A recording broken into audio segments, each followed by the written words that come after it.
بیٹے ذرا سی بات پر ہو جاتے ہیں خفا، ہو جاتے ہیں خفا، بیٹے ذرا سی بات پر ہو جاتے ہیں خفا، ہو جاتے ہیں خفا، بیٹے ذرا سی بات پر،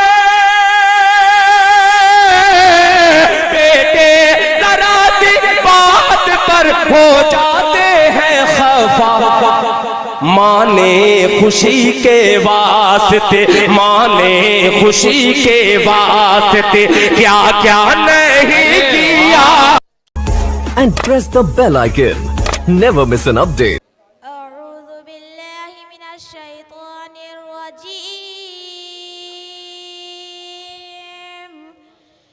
بسم الله الرحمن الرحيم.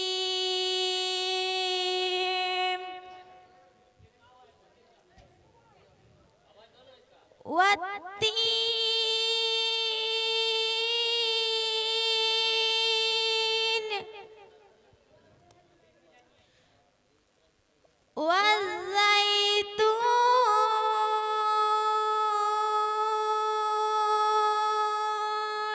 والزيتون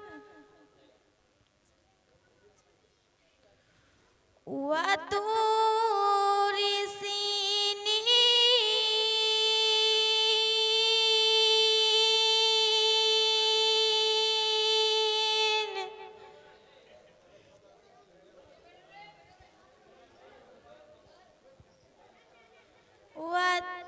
والتين والزيتون وطور سينين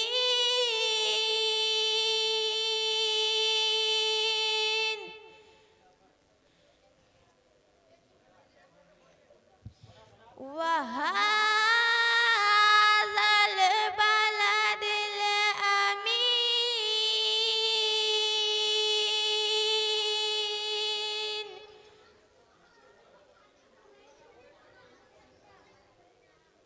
لقد خلقنا الإنسان في أحسن تقويم.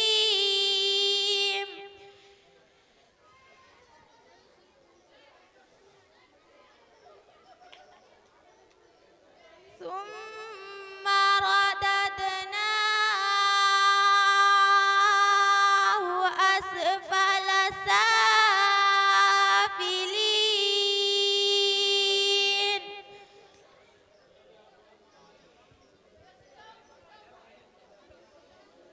إلا الذين آمنوا وعملوا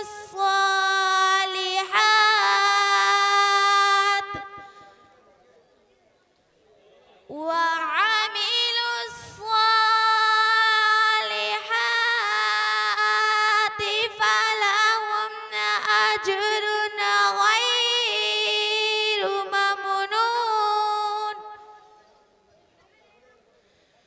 فما يكذبك بعد بالدين.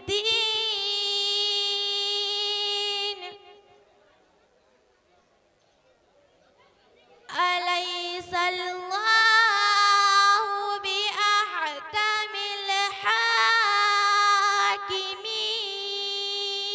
الحاكمين.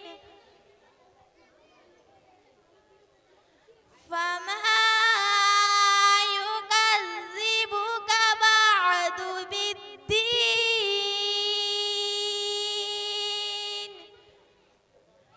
أليس الله بأحكم الحاكمين.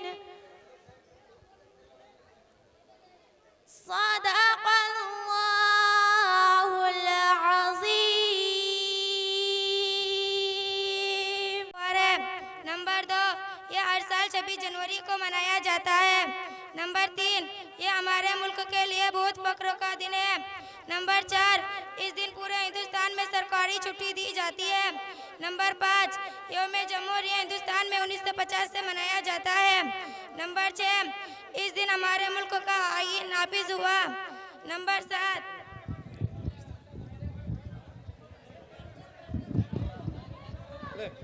7, हर साल इस दिन हिंदुस्तानी परचम लहराया जाता है। नंबर 8, इस दिन परचम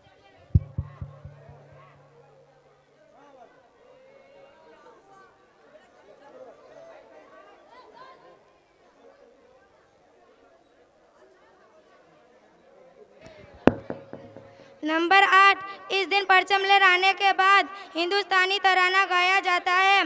नंबर 9, स्कूलों, कॉलेजों, मदरसों में कानून पर चलने वाली तकरीर दी जाती है।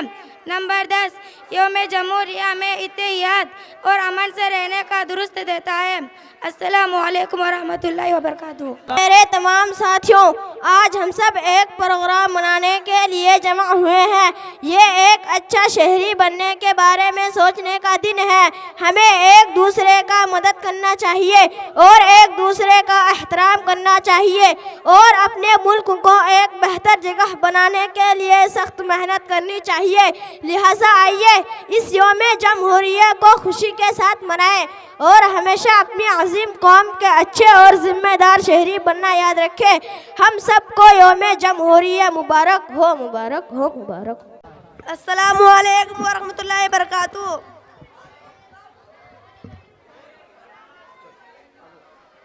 अल्हम्दुलिल्लाह वक़फ़ा वस्सलामु अला इबादिहिल्लज़ीना तबा अम्मा बाद अऊज़ु बिल्लाहि मिनश शैतानिर रजीम बिस्मिल्लाहिर रहमानिर रहीम अक़ीमुस्सलाह व आतुज़ ज़काह वरकऊ मअर राक़ीन व क़ाला नबिय्यु सल्लल्लाहु अलैहि वसल्लम अस्सलातु इमादुद्दीन व मन अक़ामहा फ़क़द अक़ामद्दीन व मन अदामहा फ़क़द अदामद्दीन सदक़ल्लाहुल अज़ीम। मोहतरम सदर जलसा और हाज़रीन मजलिस, अस्सलामु अलैकुम वरहमतुल्लाहि वबरकातुहू। आज के इस मुबारक मौका पर मैं आप हज़रात के सामने नमाज के उन्वान पर एक मुख्तसर तकरीर पेश करनी चाहती हूँ। अल्लाह ताला मुझे सही सही कहने और हम सबको उस पर अमल करने की तौफीक अता फरमाए, आमीन। मोहतरम हाज़रीन, ईमान के बाद सबसे पहला और सबसे बड़ा फर्ज इस्लाम में नमाज है। कुरान करीम की 50 आयतों में और रसूलुल्लाह सल्लल्लाहु अलैहि वसल्लम की सैकड़ों हदीसों में नमाज का हुक्म बड़ी ताकीद के साथ फरमाया गया। हत्ता कि रसूलुल्लाह सल्लल्लाहु अलैहि वसल्लम ने नमाज को दीन का सुतून और दीन की बुनियाद फरमाया है। नमाज की अज़मत शान का अंदाज़ा इस बात से लगाया जा सकता है कि अल्लाह ताला ने जितने भी अहकाम इस्लाम पर नाजिल फरमाए वो सब ज़मीन पर नाजिल फरमाए। रोज़ों का हुक्म कहाँ नाजिल हुआ? ज़मीन पर। ज़कात का हुक्म कहाँ नाजिल हुआ? इसी ज़मीन पर। हज का हुक्म कहाँ नाजिल हुआ? इसी ज़मीन पर। हत्ता के कुरान पाक जैसे अजीम और मुक़द्दस किताब कहाँ नाजिल हुई? हमारी इसी ज़मीन पर। लेकिन मुझे कोई ये बताए कि नमाज का हुक्म कहाँ नाजिल हुआ? बल्कि अल्लाह ताला ने अपने हबीब हज़रत मोहम्मद सल्लल्लाहु अलैहि वसल्लम को सातों आसमान पर अपने पास अपने बिल्कुल करीब बुलाकर नमाज का तोहफा अता फरमाया और ये अर्शाद फरमाया कि ए मेरे हबीब, आपकी आमद पर मैंने ये 5 नमाज फर्ज की है और मैंने याद कर लिया कि जो शख्स इन 5 नमाजों को इनके वक्त पर अदा करने का एहतिमाम करेगा उसको अपनी जिम्मेदारी पर जन्नत में दाखिल करूँगा, और जो इन नमाजों का एहतिमाम ना करे तो मुझ पर इसकी कोई जिम्मेदारी नहीं। कितनी बड़ी फजीलत है नमाज की कि इसके एहतिमाम से आदमी अल्लाह ताला के अहद और जिम्मेदारी पर जन्नत में दाखिल होता है और इस हाकिम का किस कदर एहसानमंद गर्विदा बन जाता है। यह एक मामूली इबादत पर जिसमें कुछ वक्त भी नहीं है मालिकुल मुल्क दो जहां का बादशाह आद कहलाता है, फिर भी लोग इस चीज़ से गफलत और लापरवाही करते हैं। इसमें किसी का क्या नुकसान है? अपनी ही करने भी और अपना ही ज़रूरी है। अल्लाह ताला हम सबको इन 5 वक्त की नमाज पढ़ने की तौफीक अता फरमाए, आमीन।